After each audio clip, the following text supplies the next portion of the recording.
Hello, everyone. Hello. Good evening. Good morning to some people who might be in a different country, but good day to all. Welcome. This is Dr. Deborah Williams, CEO of Blessed Be the Children Incorporated, and we welcome you here today. Today, we're going to talk about some facts about bullying because everyone should know and parents should know specifically. So, first of all, this information comes from the website stopbullying.gov. All right, so some of the fundamental information about bullying include the definition, which we're going to talk about, research on bullying statistics, bullying and suicide, and anti bullying laws. First, we're going to talk about the definition of bullying. In 2014, the Center of Disease Control, CDC, and Department of Education released the first federal definition of bullying. That definition includes three core elements. Number one, unwanted aggressive behavior, observed and perceived power imbalance. Three, repetition or high likelihood of repetition of bullying behavior by individuals. This definition helps us determine whether an incident is bullying or another type of aggressive behavior or both. That makes it very important for authorities to follow up, and if they need to file a complaint or if they need to suspend the individual or individuals, this will be needed in terms of an accurate description or definition. So parents and authorities, we have a clear definition and description to file a complaint. Research on bullying. Let us talk about this. The information provided by the website describes the importance of bullying prevention, how it is a growing research field that investigates the complexities and consequences of bullying. Important areas for more research should be done on, and they include the prevalence of bullying in schools, of course, the prevalence of cyberbullying online, how bullying affects people, risk factors for people who are bullied, people who bully others, or both, how to prevent bullying, and how media and media coverage affects bullying as well. So, what have we learned about bullying? Let's talk about that. The information shares bullying affects all youth, including those who are bullied, those who bully others, and those who witness bullying. The effects of bullying may continue into adulthood, and a lot of times we don't realize that. There is not a single profile of a young person involved in bullying. Youth who bully can be either well connected socially or marginalized and may be bullied by others as well. Similarly, those who are bullied sometimes bully others. We can say they share the pain with others, and that's sad, but it does happen. Solutions to both bullying are not simple. Bullying prevention approaches shows that the most probable confront is to confront the problem from many angles. They involve the entire school community and student body, families, administrators, teachers, and staff, such as bus drivers, because they see it too, nurses, definitely see it when they come with headaches, stomach aches, that sort of thing. Cafeteria line staff, I'm quite sure they see it every day, and front office staff. thereby creating a culture of respect. Zero tolerance and expulsions are not effective approaches all the time. As the old saying goes, it takes a village to raise a child. I heard that so many times growing up and really didn't understand what it meant, but it does take a village to raise a child, for the support and the love and the care. I remember neighbors, not just aunts and uncles, but neighbors cared. And they put you in line and in check if they had to. Bystanders are those who see bullying can make a huge difference, as we just said, when they intervene on behalf of someone who was bullied. Because back in the day, Miss Mary down the street, she wouldn't let that go on. So that's a big deal. Studies also have shown that adults can have can help prevent bullying by talking to children about what bullying is, encouraging them to do what they love, model kindness and respect, and seek help if they need it. Some bullying statistics. There is so much information provided by data resources, indicators of school crime and safety done in the 2019, the National Center for Education Statistics and the Bureau of Justice, and the 2017 Youth Risk Behavior Surveillance System. Now, that report is over 240 pages, believe it or not, but is listed online. However, I will just present a couple of the tables that they were talking about. And that document, the first table is 6.3 that I'm going to talk about. The percentage of public schools recording incidents of crime at school, the number of incidents, and the type of crime selected, school characteristics. So I'm going to try and read this to you. Okay, so for instance, for all violent crimes, of course, the percentage for high school is 90.4%. Middle school, 89, not much of a difference, 0.8%. And elementary school, 59.1%. As we go to, what's the next category? Number of incidents. Let's go to the number of incidents. This was interesting to me. That elementary school had more incidents, 21,200. So 21,200 incidents for elementary school kids, as opposed to 14,300 for high school. So that's a very good, and this is under the serious violent incidents. That's very sad and very shocking to me, just to think about that. So if we go down to, let's say, locale, city, suburban, and rural areas, the number of violence, which we kind of realized, is the city, 377,000 in the city versus 299,000 in suburbia, and in rural areas is still high, 166,000 incidents. And if we go to serious violent incidents, there are 20,000 in the suburban area.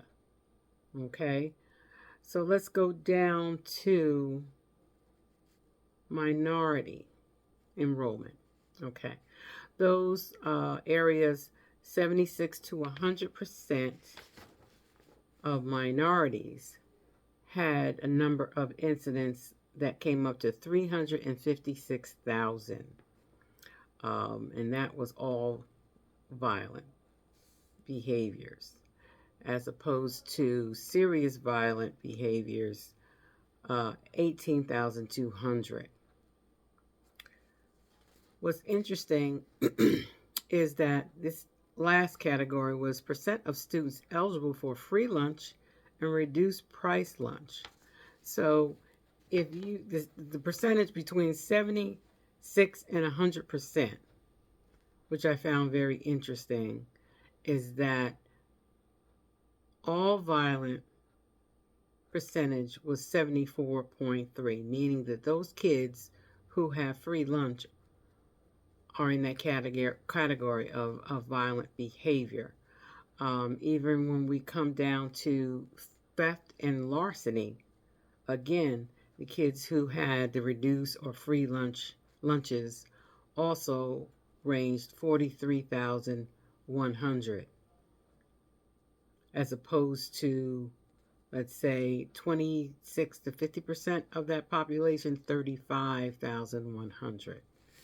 So that was some interesting facts right there. Let's go to table 4.1, which is percentage of students in grades 9 through 12 who reported being threatened, injured with a weapon, or on school property at least one time during 12 months. Okay, and that's between 1993 and 2017. So first of all, what stood out was 1993, the percentage was 9.2 for males and 5.4 for females. Now that percentage went up in 2001 to 11.5%. But looking as time progressed, it did decline in 2017, 7.8%. Now, females started out at a 5.4% in 1993, but in 2005, it went up to 6.1%. And then it declined again back to 4.1 in 2017. So let's break down the race and ethnicity. And this again is those who were being threatened or injured with a weapon on school property. So for black males in 1993 was 11.2%. Hispanic was 8.6%. And they didn't have any register for Asian Pacific Islanders,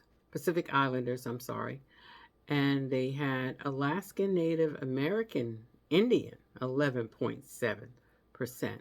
So that, interestingly, was in line with Black American children. And then white children was 6.3 in 1993. Now, going from 1993, let's say, to 1995, that percentage increased for Hispanics. So it went from 8.6 to 12.4 for Hispanic children. That's a big jump. And if we go across and look again for for Native American Indians and Alaskan Natives, it jumped from 11.7 to 15.2% in 2001. That's astounding. And in 2003, it was 22.1% for Alaskan Natives and American Native Indians. That's astounding. I'm looking again to see if the numbers went down. The numbers seem to decrease. The height was basically 2003, as I gave you the 22.1. Also for black students, it was 10.9. It kind of went down from 11.2 from 1993.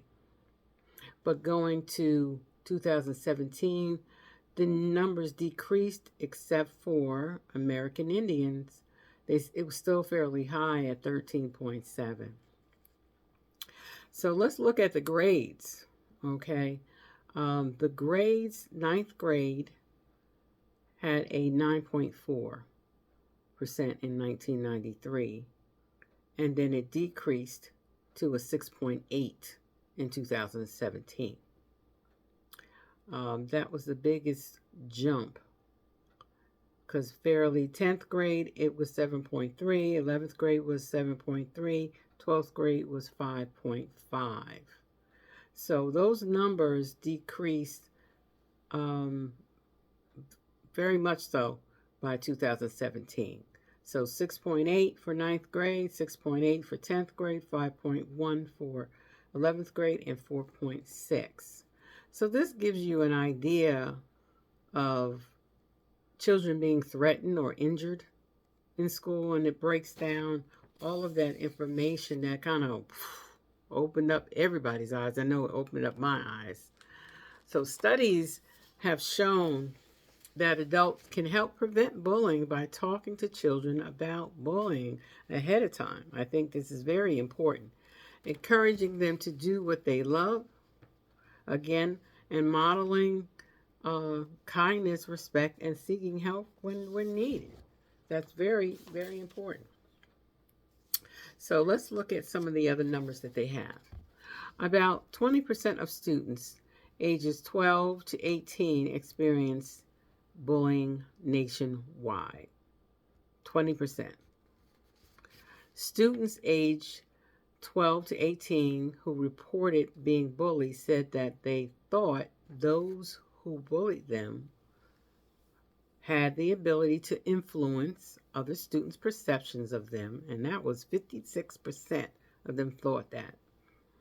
They had more social influence, 50%, were physically stronger or larger than them, 40%, had more money, wow, 31%.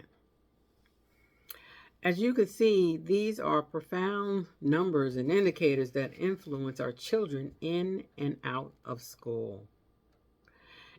Influences their perceptions, have social influence impact, and could be stronger physically, and the perception that they have more money than them. These indicators would impact their self-esteem and self-worth, so keep that in mind.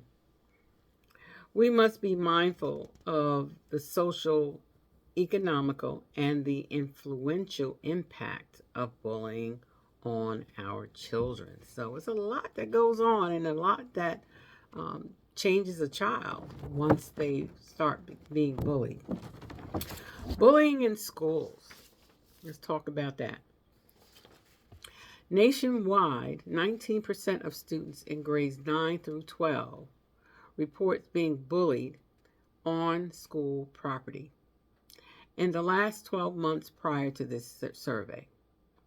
The following percentages of students ages 12 to 18 had experienced bullying in various places at school. Now, this was very interesting. The hallway or the stairwell was 43.4%. The classroom was 42.1%. The cafeteria was 26.8%. Outside of school grounds, 21.9%. Online or through texting, 15.3%. In the bathroom or the locker room, believe it or not, 12.1%. And then somewhere else in the school building was 2.1%.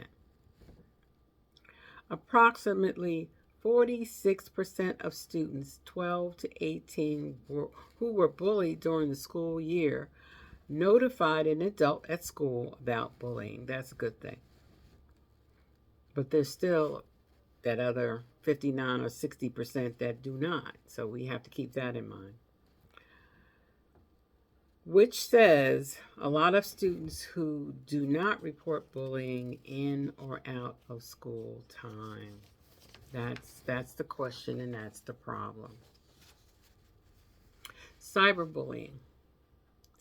Among students aged 12 to 18 who reported being bullied at school during the school year, 15% were bullied online or by text messages. An estimated 14.9% of high school students were electronically bullied in the 12 months prior to this survey. Therefore, this information says a lot about cyberbullying that we may not even know about because the children are not discussing it, they're afraid, or they are too ashamed to discuss it.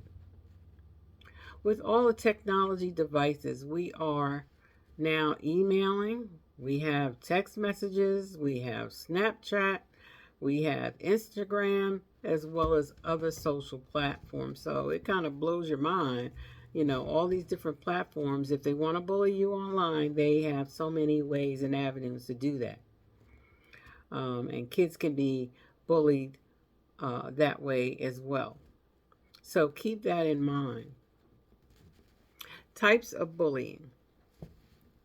Number 1, students aged 12 to 16 experience various types of bullying, and they include being the subject of rumors or lies, 13.4%, being made fun of, called names, or insulted, 13.0%, pushed, shoved, tripped, or spat upon, 5.3%. Back in my day, you didn't do that. So that was disrespectful. They did other things, but I don't think they spit on you. Leaving them out or excluding them probably from activities, more than likely, 5.2%. Threatened with harm, 3.9%. Others try to make them do things, they did not want to do, 1.9%. And property was destroyed on purpose, 1.4%. As you can see, these are various types of bullying that can not only affect children, but they can also affect the adults, especially once the child explains what had happened. But to a child, being made fun of, called names, insulted, pushed, shoved, tripped, or being spat upon, or even threatened with bodily harm affects the child physically, mentally, and socially, to the point that a lot of them just shut down. They don't want to go outside. They don't want to interact. And some of them don't even want to go to school. Okay? State and local statistics. The following information for state and local figures on the following topics I am sharing with you today so you can look them up for yourselves. Bullied on school property, grades 9 through 12. Cyberbullied is the other website, grade 9 through 12. So you can kind of use those sentences and pull up information in your local area. International statistics. A third of the globe's youth are bullied. That's a lot of kids, a third of the globe. This ranges from as low as 7% in Tajikistan to 74% in Samoa. Low socioeconomic status is a main factor in youth bullying within wealthy countries. Immigrant-born youth in wealthy countries are more likely to be bullied than locally born youth. This is not a surprise to me because when you are considered an outsider, if you were not born locally or even within the country, you become a target for bullies because you are different. Bullying and suicide. I know this is a tough topic, but we need to kind of address it. This has been a hot topic for the past several years where children as young as 10, 11, 12, according to social media, have taken their own life because of bullying in or out of school. This type of information can be misinterpreted by children online, and sometimes they think it's a good thing, but it's not a good thing. The article states that the relationship between bullying and suicide is complex. The media should avoid oversimplifying these issues and insinuating or directly stating that bullying can cause suicide. The facts tell a different story. It is not accurate and potentially dangerous to present bullying as the cause or reason for suicide, or to suggest that suicide is a natural response to bullying. This article states that research indicates that persistent bullying can lead to worsening feelings of isolation, rejection, exclusion, and despair, as well as depression and anxiety, which all contribute to suicidal behavior or suicidal ideation. Most young people who are bullied do not become suicidal. Most young people who die by suicide have multiple risk factors. That's some of the things we just discussed: isolation, rejection, anxiety, depression. These are all multiple risk factors that we have to really pay attention if our children have been diagnosed with that, or even if you notice that they are more withdrawn or depressed, that you see. For more information on the relationship between bullying and suicide, read The Relationship Between Bullying and Suicide: What We Know and What It Means for Schools, from the CDC. We have to become more educated, and we have to prepare our youth, and so they understand what bullying is, and to reach out and seek help, because it's not supposed to happen. Not saying it won't, but again, it goes back to respect and really feeling that everyone is not the same. Some people are going to be different just by where they came from and who they are. And lastly, there's anti-bullying laws. We should all know that all states have anti-bullying legislation. That's important to know. When bullying is also harassment and happens in the school context, schools have a legal obligation to respond to it according to federal law. So all parents must be aware that there is anti-bullying legislation, and that school districts need to follow the law when it comes to their child. Hopefully you have a school booklet, at the beginning of the school year. Most children get a booklet with rules and regulations, and please read up on bullying, in school line bullying, and follow up with your guidance counselor or principal when needed. Above all, communicate with your child on a regular basis. Share examples of anxiety, depression, or even examples of what bullying looks like, as we discussed earlier. They may not understand totally that is in fact bullying behavior. Remember that we all seek acceptance from our peers, and children especially will endure tests, trials, and pressures from their peers if it brings about acceptance. So our children need to understand that there's a line in terms of friendship, and there's a line that people should not cross if they want you to prove yourself to be their friend. And we have to just do more talking with our children overall. I think that they live and they grew up in a technological world where we did not. We had no choice. We had to talk. We come from an era where you had one TV. Everybody watched the same television show, regardless of whether you wanted to watch one or not. We all ate together. So it's a different lifestyle. The children socially have advanced well beyond our expectations in some aspects. But we have to communicate. They have to know the difference. They have to know what a friend is versus a friend that is acting like they're a friend, but they are not.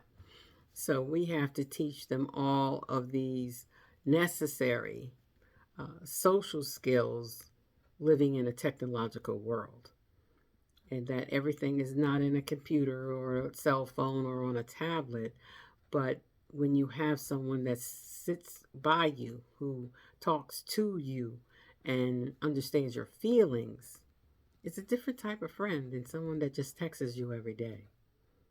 So this is Dr. Deborah Williams of Blessed Be the Children Incorporated, CEO, wishing you a wonderful weekend, and hopefully you get out and do something with your children. Do something fun. Whether it's going to the movies, going to a park, there's so many different fairs going on, and they're preparing for fall festivals.